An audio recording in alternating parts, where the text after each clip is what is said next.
Documento confidencial. Subsiste por los aportes que sus seguidores realizan. No importa el valor. Puedes hacerlo llegar a través de PayPal a documentoconfidencial593@gmail.com. Es la hora. Mis niños irán al paraíso. El estremecedor caso de la madre que ahogó a sus 5 hijos en la bañera de su casa. Hay historias e historias. Esta es una de las trágicas y que se podría haber evitado solamente prestando atención a las innumerables señales de que la demencia estaba acercando de manera fatal a Andrea Pia Kennedy de Yates. Pero ni su marido, ni su suegra, ni siquiera los médicos o su propia madre fueron lo suficientemente rápidos, reflejos y empáticos para prevenir el horror que un día de 2001 los asolaría. Andrea Pia Kennedy nació el 2 de julio de 1964 en Hallsville, Texas. Era la menor de los 5 hijos de una pareja muy devota y cristiana. Judah Karen Kohler, inmigrante alemana, y Andrew Emmett Kennedy, un hombre de origen irlandés. Durante su adolescencia comenzaron los primeros indicios de que algo andaba mal en su vida. Primero manifestó un desorden alimenticio, bulimia, luego su ánimo decayó y tuvo una depresión. A los 17 años le llegó a confesar a un amigo que, cada tanto, le asaltaban ideas suicidas. Pese a eso, en los estudios le iba muy bien. Andrea era la mejor de la clase en la secundaria Milby y ostentaba el título de capitana del equipo de natación. Se graduó en 1982 y empezó a estudiar enfermería en la Universidad de Houston. Terminó por recibirse en la Escuela de Enfermería de la Universidad de Texas. Desde 1986 hasta 1994 trabajó como enfermera en MD Anderson Cancer Center. Era querida y respetada por sus compañeros. Su aparente normalidad no tenía correlato con lo que ocurría dentro de su cabeza, donde anidaban confusas angustias.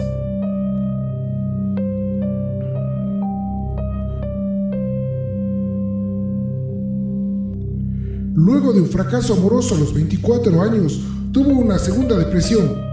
Un año después, en el verano de 1989, conoció a Russell Yates. Eran vecinos en un complejo de departamentos llamado Soundscape en Houston. Fue un flechazo. Al poco tiempo se mudaron a vivir juntos. El 17 de abril de 1993 se casaron. En la misma boda anunciaron que buscarían tener tantos bebés como la naturaleza lo permitiera. Para materializar sus deseos, compraron una casa de 4 habitaciones en Friendswood, Texas. Era lo suficientemente grande para todos esos hijos con los que soñaban. La pareja, por convicción, no utilizaba ninguna técnica para evitar concebir, así que rápidamente Andrea quedó embarazada. El 26 de febrero de 1994 nació el primogénito, Noah Jacob. Fue justo en ese momento que Rusty, un experto en computación de la NASA que ganaba unos $80,000 anuales, le pidieron por razones de trabajo vivir 6 meses por año en Florida. Decidieron trasladarse los 3 hasta allí. Se instalaron en una pequeña casa rodante. El segundo hijo, John Samuel, nació en Florida el 15 de diciembre de 1995. Para ese entonces, Andrea solo se dedicaba a su familia. Hacía tiempo que había dejado su trabajo como enfermera. Cuando tuvo su tercer hijo, Paul Abraham, el 13 de septiembre de 1997, surgió otro cambio en el empleo de Rusty. Debía mudarse a la ciudad de Houston. Rusty compró para la familia una gran casa rodante. Los problemas graves emergieron con el nacimiento de Luke David, el cuarto hijo, varón de la familia. El 15 de febrero de 1999, Andrea tuvo ahí lo que todos creyeron era su primera gran depresión posparto. El miércoles 16 de junio del 99, llamó a su marido porque estaba extremadamente ansiosa y no podía manejarlo. Rusty regresó a su casa y la encontró fuera de sí, temblando y mordiéndose las yemas de los dedos. Le costaba hablar, pero aún así logró decirle que necesitaba ayuda. Al día siguiente, Rusty condujo a su mujer y a sus 4 chicos a la casa de sus suegros. Creyó que allí estaría mejor, pero esa misma tarde, mientras el resto de la familia dormía la siesta, ella se tragó un paquete de 40 tabletas de un poderoso sedante que tenía recetado su padre. La dosis era suficiente para matarla, pero su madre, Yuta, la encontró a tiempo para llevarla al hospital, donde le salvaron la vida. Esta sobredosis constituyó el primer intento concreto de suicidio. Aquellos desequilibrios anímicos de su adolescencia habían retornado potenciados y profundizados. Tuvo que ser internada en un establecimiento psiquiátrico donde le recetaron varios antidepresivos. Como era el primer episodio severo, una vez estabilizada le dieron el alta, pero 3 semanas después Rusty enfrentó otra escena pavorosa.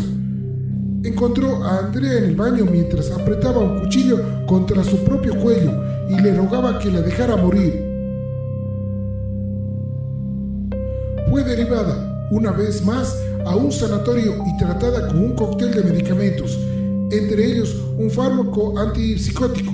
Su condición mejoró de inmediato y, al volver a casa, le indicaron continuar con esa droga. Después de tantos sustos y peripecias, Rusty decidió que era el momento de trasladar a su familia de la enorme casa rodante a una tradicional. Quería tener bajo control la salud de su esposa. Se instalaron en un barrio en las afueras de Houston, pero la estabilidad no duró. Un mes después, Andrea tuvo un nuevo ataque de nervios que culminó con 2 intentos de suicidio y 2 hospitalizaciones psiquiátricas consecutivas. Los profesionales por fin dieron un diagnóstico. Andrea tenía psicosis posparto. Esta enfermedad es muy poco frecuente. Afecta a 1 de cada 1000 madres y no hay que confundirla con la depresión posparto. Y se caracteriza por pérdida de sentido de la realidad y por provocar alucinaciones y alteraciones graves del comportamiento. La primera psiquiatra de Andrea, la doctora Eileen Starbranch, declaró que ella le había indicado al matrimonio que lo mejor era no tener más hijos, porque cada parto le garantizaría a Andrea una futura depresión psicótica. Rusty desoyó el consejo y Andrea no estaba para tomar decisiones. Enseguida se volvió a embarazar y, por ello, en marzo de 2000 dejó de tomar la droga antipsicótica que tenía indicada. La religión jugaba un papel muy importante en la pareja y la anticoncepción no era bien vista. Rusty daba clases sobre la Biblia a toda la familia, cada 3 días. Religión y procreación iban, para ellos, necesariamente de la mano. Mary Deborah, la 5ª hija, nació el 30 de noviembre de ese año. Andrea aparentaba estar bien, aunque, como los chicos no iban a la escuela, sino que estudiaba en casa, estaba siempre sobrecargada de trabajo, muy exigida. El 12 de marzo de 2001 murió el padre de Andrea. Padecía Alzheimer y ella, como hija y enfermera, había estado ayudando a cuidarlo durante los últimos 7 años. Esta pérdida terminó de desencadenar su total derrumbe psicológico. Dejó de tomar todos los medicamentos. Comenzó a autolesionarse y a leer la Biblia con obsesión. La bomba estaba por estallar. Dejó de hablar, de comer y de beber. Su enajenación era tal que también dejó de darle de comer al bebé. Inevitablemente sobrevino una nueva internación. El 1 de abril de 2001, Andrea quedó bajo el cuidado del doctor Mohamed Saeb, quien la trató y, tiempo después, le dio el alta. El 3 de mayo de 2001, Andrea volvió a tener una actitud peligrosa. En la mitad del día llenó la bañera. Su conducta era rarísima. Además, se le veía como ausente, en una especie de estado catatónico. Volvió a ser hospitalizada. Su psiquiatra concluyó que Andrea había llenado la bañera para suicidarse. No pasaría mucho tiempo hasta que el doctor Saed se enterara de que estaba equivocado. El 22 de mayo de 2001, Andrea salió de la clínica. En el juicio, luego de los asesinatos, la misma Andrea Yates confesaría que había llenado aquella bañera porque ya estaba pensando en ahogar a sus hijos, pero que después había decidido postergar el asunto. El miércoles 20 de junio de 2001, Rusty se fue como siempre a trabajar. Tenía una presentación que preparar sobre el progreso del sistema de instrumentación del vehículo espacial para el que trabajaba en la NASA. Si bien el psiquiatra que atendía a Andrea le había dicho que ella necesitaba supervisión permanente, Rusty había convencido de que sería bueno dejarla sola con los chicos, por breves periodos, para que no se volviera tan dependiente de la ayuda externa. De esa manera, pensaba él, ella no se desentendería del todo de sus tareas maternales. Ese día Rusty había quedado con su madre, Dora Yates, para que fuera a reemplazarlo. Dora llegaría en una hora. No le pareció que 60 minutos pudiera ser un problema, y Andrea estaba bien. Eso creía él. Esos 60 minutos bastaron para que su mujer, de 37 años, ahogara uno por uno a sus 5 hijos. Su confesión quedó grabada en un escalofriante video de 90 minutos. Así ocurrieron los hechos según la misma Andrea Yates. En el juicio, el orden de las muertes tendría una alteración a su relato y quedaría establecida tal como lo contamos a continuación. Primero ahogó a Paul, de 3 años. Lo puso boca abajo en la bañera llena de agua y peleó con él durante unos minutos hasta que el niño dejó de luchar. Lo sacó del living y lo llevó a la cama matrimonial. Lo acostó boca arriba y lo tapó con una sábana. Luego llamó a John, de 5 años, para que fuera al baño. Se resistió, pero ella logró introducirlo en el agua de todas maneras. Lo sostuvo boca abajo sumergido mientras él peleaba violentamente hasta que se quedó quieto. Lo llevó también a la cama donde estaba Paul y lo tapó con la misma sábana. Fue entonces a buscar a Luke, de 2 años. Con la misma mecánica terminó con su vida. Increíblemente, todo este tiempo la bebé Mary, de 6 meses, había estado sentada en su silla infantil dentro de ese baño llorando.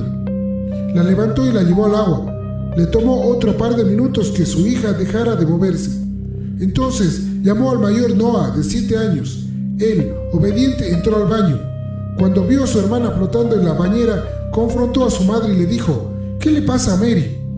Noah se dio cuenta de que algo andaba terriblemente mal y salió corriendo. Pero no tuvo suerte. Andrea lo alcanzó y lo arrastró por la fuerza hasta la bañera donde estaba Mary. Allí tuvo que usar muchísima fuerza para hundirlo, en su batalla para evitar ahogarse. Noah pudo sacar la cabeza del agua y respirar, pero Andrea terminó venciéndolo y en 3 minutos logró su cometido. Recién entonces sacó a Mary y la puso en los brazos de John en la cama de la suite. A Noah lo dejó en el agua. A las 9:48, Andrea Yates llamó al 911 y dijo que necesitaba que alguien fuera, pero no quiso explicarle a la policía lo que había hecho. Ante las reiteradas preguntas de la telefonista, admitió que ella estaba enferma. Solo eso. 8 minutos después, llamó a Rusty y le pidió que volviera a su casa enseguida. Rusty estaba en su oficina del 6º piso en la NASA, con 3 compañeros más de trabajo. Atendió su teléfono a las 9:56 horas. No había pasado siquiera una hora desde que habían estado juntos desayunando en la cocina de su casa. Esa misma mañana él le había dado a su mujer la dosis diaria de medicación recetada. Al oír su voz, alarmado le preguntó qué pasaba. Ella respondió con voz firme: «Es la hora». Él inquirió: «¿Qué quieres decir?». Cuando le preguntó si alguien había sido lastimado, Andrea soltó una temible frase: «Sí, los chicos, todos ellos». Rusty llamó desesperado a su madre y le pidió que se apresurara en llegar, que algo grave había pasado. En ese mismo momento, el oficial David Canap, que se encontraba patrullando la zona, llegó al hogar. En la puerta de la casa, de una sola planta y de ladrillo visto, encontró a una mujer de largo pelo castaño. El diálogo fue el siguiente: Señora, ¿por qué necesita usted un oficial de policía? Acabo de matar a mis hijos. ¿Dónde están ellos? En la cama. Kanab pasó por el living, sintió al perro ladrando en su jaula, caminó por un pasillo alfombrado con una moqueta beige y lleno de fotos familiares y entró a la habitación principal. En la cama, lo primero que Kanab notó fue un pequeño brazo salido por debajo del acolchado. Había allí 4 menores. Chequeó sus signos vitales. Estaban muertos. Al quinto hijo lo encontró flotando en la bañera del baño boca abajo. 9 minutos después, la casa se llenó de policías. Andrea, sentada en un sillón azul, daba los datos que Kanab le requería. En la mesa de la cocina podían verse los restos del desayuno y en el piso varios juguetes. En eso, un grito horroroso llegó desde fuera de la casa, que ya estaban presintiendo como la escena de un tremendo crimen. Había llegado Rusty, quien pasó por debajo de las cintas amarillas gritando: ¿Qué le hizo a mis niños? Apenas la policía le confirmó lo peor, cayó al suelo llorando, gritando y golpeando el pasto con sus puños. Rusty, que había pensado en una casa segura, que tenía los enchufes protegidos para niños, los bordes y ángulos peligrosos de los muebles cubiertos para evitar golpes, los gabinetes con productos de limpieza bajo llave, se reprochaba no haberlos protegido lo suficiente de su propia madre. En el primer interrogatorio en la comisaría, Andrea declaró que no estaba enojada con los chicos. Cuando le preguntaron desde cuándo estaba pensando en matarlos, ella respondió que desde hacía mucho tiempo, desde que descubrió que no era una buena madre para ellos y necesitaba ser castigada. No estaban creciendo de la manera correcta. Durante el juicio, celebrado a comienzos del año 2002, el fiscal Chuck Rosenthal solicitó la pena de muerte para Andrea Yates. El 15 de marzo de 2002, el jurado rechazó la pena de muerte, pero también rechazó la idea de la defensa, que sostenía locura. La encontró culpable de 5 cargos de asesinato en primer grado y la sentenció a cadena perpetua, con la posibilidad de pedir libertad condicional cumplido recién los 40 años de la cárcel. El 6 de enero de 2005, un tribunal de apelaciones de Texas revocó la condena. La clave fue que un psiquiatra y testigo de la acusación, el Dr. Park Dietz, admitió haber dado un testimonio falso durante el juicio. Dietz había declarado que, poco antes de los asesinatos, se había emitido un episodio de la serie La Ley y el Orden, en el que una mujer que había ahogado a sus hijos había sido absuelta de asesinato por demencia. La autora y más tarde profesora de la Universidad de Yale, Susan O'Malley, además había sido guionista de La Ley y el Orden, informó que eso era mentira y que no existía tal episodio. El Tribunal de Apelaciones sostuvo de manera unánime que el jurado podría haber sido influenciado por el falso testimonio de Dietz. Era indispensable celebrar un nuevo juicio. Antes de ser juzgada por segunda vez, Andrea confesó algo más al Dr. Michael Wellner. Le dijo que el día que ahogó a sus hijos, había esperado con paciencia que Rusty se fuera a trabajar antes de llenar la bañera, porque sabía que él habría evitado que los lastimara. No solo eso, además había planeado sacar de escena al perro familiar y por eso lo había encerrado en una jaula cuando lo normal era que estuviera suelto. Había querido evitar interferencias en su enloquecido plan para deshacerse de todos sus hijos. El 9 de enero de 2006, ella se declaró una vez más inocente por razón de locura. El 1 de febrero de 2006 se le concedió la libertad bajo fianza con la condición de que fuera admitida en un centro de tratamiento de salud mental. El 26 de julio de 2006, después de 3 días de deliberaciones, Andrea Yates fue declarada no culpable por demencia. Ella se comprometió a ser internada en el North Texas State Hospital. En enero de 2007 la trasladaron al Hospital Estatal de Kerrville, en Texas, un centro mental de baja seguridad donde vive hasta el día de hoy. Una vez ocurridos los crímenes, todos tuvieron algo para decir o contar.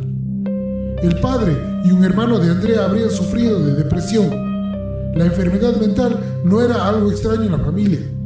Jutta, su madre, que había vivido la Segunda Guerra Mundial en Alemania, tenía problemas con el alcohol.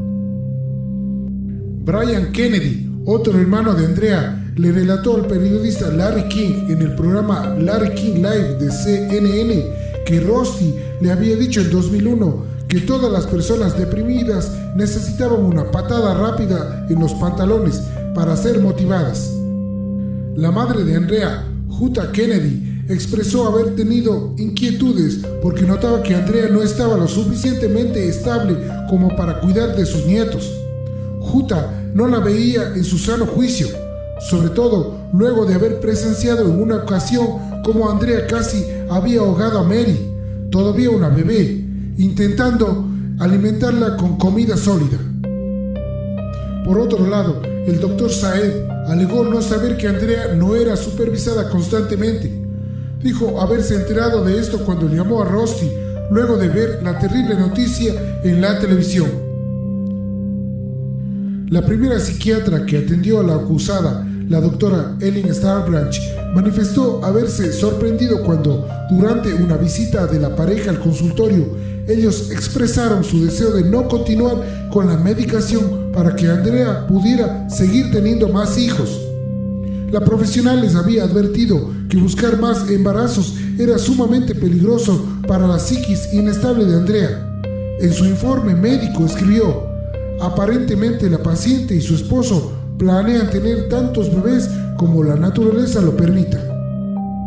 Rusty negó esto y declaró a la prensa que los psiquiatras nunca le dijeron que su esposa era psicótica, ni que podía dañar a los niños, que, de haberlo sabido, nunca habría tenido más hijos. Sin embargo, Andrea le reveló a su psiquiatra de la prisión, la doctora Melissa Ferguson, que antes de tener su último hijo, le había dicho a Rusty que no quería tener relaciones sexuales porque la doctora Starbranch había dicho que podía lastimarlos. Pero Andrea le siguió contando que Rusty no le había hecho caso. Había seguido adelante con sus creencias religiosas procreadoras y la había convencido de que podía cuidarlos porque era una buena madre. Según la familia de Andrea, Rusty desconoció los riesgos. Increíblemente, fue más allá. Luego de los crímenes, siguió teniendo fantasías de tener más hijos con su mujer. Creía que, si ella era tratada con éxito en un centro de salud mental y tomaba la medicación adecuada, podrían hacerlo. Pensó también que una maternidad subrogada o una adopción podían ser soluciones para su destruida familia. Estos pensamientos de Rusty horrorizaron a todos, a los familiares, a los abogados y a los psiquiatras. Tuvieron que convencerlo de que eso no sería posible jamás. De todas maneras, Rusty insistió en desligarse de cualquier responsabilidad. Decía que había sido el Dr. Saed el responsable de reconocer y tratar adecuadamente la psicosis de Andrea, y no él, que era médicamente inexperto. En el juicio testificó que nunca se había enterado de que Andrea había padecido alucinaciones y que escuchaba voces. Sostuvo además que cuando llevó a su mujer al consultorio del Dr. Saed, el médico se había negado a seguirle dando haloperidol, y agregó que su esposa estaba demasiado enferma para ser dada de alta luego de su último ingreso en el hospital en mayo de 2001. Para él, una combinación de antidepresivos recetados incorrectamente por dicho doctor en los días previos a la tragedia había sido la causa del comportamiento violento y psicótico de Andrea.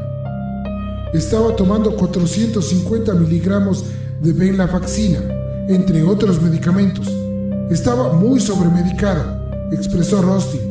Cuando el psiquiatra le dijo que reduciría esta droga de 450 miligramos a 300, Andrea inclusive protestó y dijo que había investigado que ese antidepresivo no debería reducirse en más de 75 miligramos cada 3 o 4 días. Según la doctora en salud mental, Moira Dolan, la idea homicida estaba en la etiqueta de advertencia del medicamento antidepresivo que tomaba Andrea como un efecto adverso raro. Dolan, que revisó el historial médico de Andrea a pedido de Rusty Yates luego del primer juicio, sostuvo: Andrea había recibido venlafaxina en dosis variables desde poco después de su primer intento de suicidio en 1999, y siguió explicando que un mes antes de asesinar a sus hijos, su dosis diaria había aumentado a 450 miligramos, el doble de la dosis máxima recomendada. Pero en medicina puede haber diferentes opiniones. La doctora Lucy Purrier dijo con respecto a la administración de antidepresivos que las dosis prescritas por Saed no eran infrecuentes en la práctica y que no tenían nada que ver con su psicosis. Sugirió más bien que su psicosis había vuelto como resultado de que su médico había eliminado el haloperidol 2 semanas antes. A esta altura, las discusiones médicas parecían estériles. Los 5 chicos ya habían muerto en manos de su propia madre, pero sí sirvieron para demostrar que Andrea estaba severamente enferma. Con el caso candente, los medios de comunicación alegaron que Michael Woronicki, un predicador itinerante a quien Rusty había conocido mientras asistía a la Universidad de Auburn, podía tener cierta responsabilidad en los crímenes. Las noticias amarillas se basaban en su mensaje de fuego y azufre y en ciertas enseñanzas encontradas en su boletín Los tiempos peligrosos, que la familia había recibido en varias ocasiones. A raíz del veredicto de locura del periodista de TV Chris Cuomo, dijo en ABC Primetime: las ilusiones de Andrea Yates fueron alimentadas por creencias religiosas extremas de un extraño e itinerante predicador callejero llamado Michael Woronicki. Según esa nota, en los sermones, videos y llamadas telefónicas de Woronicki a los Yates, los condenaba por vivir un estilo de vida cristiano hipócrita y les decía que sus hijos serían condenados al infierno por culpa de los pecados de sus padres. El predicador obviamente rechazó esas acusaciones y Rusty Yates dijo que la relación con su familia, con los Woronickis, no era tan cercana como decían y que este predicador no fue de manera alguna el causante de los delirios de su mujer. Mientras estaba en prisión, Andrea declaró que había estado pensando en matar a los niños durante 2 años. Creía que sus hijos pensaban que ella no era una buena madre. Le dijo a su psiquiatra: fue el 7º pecado mortal. Mis hijos no eran justos. Tropezaron porque yo era malvada, por la forma en la que yo los criaba. Nunca podrían salvarse. Estaban condenados a perecer en el fuego del infierno. También afirmó que Satanás había influido en sus hijos y los había hecho desobedientes. Afirmó que luego de ahogarlos, sus hijos irían al paraíso. En agosto de 2004, Rusty solicitó el divorcio, afirmando que él y Andrea no habían vivido juntos desde el día de los asesinatos. El 17 de marzo de 2005 se concretó en los papeles. Unos meses después de eso, Rusty comenzó a salir con la que sería su segunda esposa, Laura Arnold, quien ya tenía 2 hijos de un matrimonio anterior. El 25 de marzo de 2006, Rusty se casó con Laura en la Iglesia de Cristo de Clear Lake, al sur de Houston. Tuvieron un hijo que hoy ya tiene 12 años. En 2015, ella solicitó el divorcio. La madre de Andrea, Judah Kennedy, siempre dijo que ella estaba convencida de que su yerno Rusty compartía alguna responsabilidad en la tragedia. Judah relató horrorizada: una vez que vinieron a mi casa, le dije a Rusty que Luke necesitaba ser cambiado, y él respondió: qué bueno, que sería la primera vez. Me dijo: nunca cambié un pañal antes, y era el 4º hijo. Judah admitió no haber pensado jamás que su hija podía llegar a matar a los chicos, pero que se daba cuenta de que no debían dejarla sola con ellos. Muchos se lo dijeron, es decir, a Rusty, que notaban que ella estaba en un espiral sin control. ¿Cuánta gente debería decírselo para que lo tuviera en cuenta? Un familiar de Andrea, Cynthia Hunt, le narró al medio ABC News que Rusty no ayudaba en nada a Andrea con los chicos, incluso cuando ella demostró tener depresión. Rusty se defendió diciendo que había trabajado muy duro para que su mujer tuviera el tratamiento médico que requería. Luego del último veredicto, Andrea escribió una carta para su familia hablando sobre sus hijos. Su madre la leyó a los medios. Noah fue mi primer hijo. Él era tan preguntón y su juego favorito era cazar mariposas. A John, con su adorable sonrisa, le encantaba hacer artesanías y era muy entusiasta. El precioso Paul ayudaba con su amor y era un amigo especial para sus hermanos. El bello Luke intentaba que los hermanos se llevaran bien y especialmente ayudaba a criar a su hermana pequeña. La bella Mary era una bebé tan querida con sus ojos azules. Le agradezco a Dios haber sido bendecida con tan preciosa familia.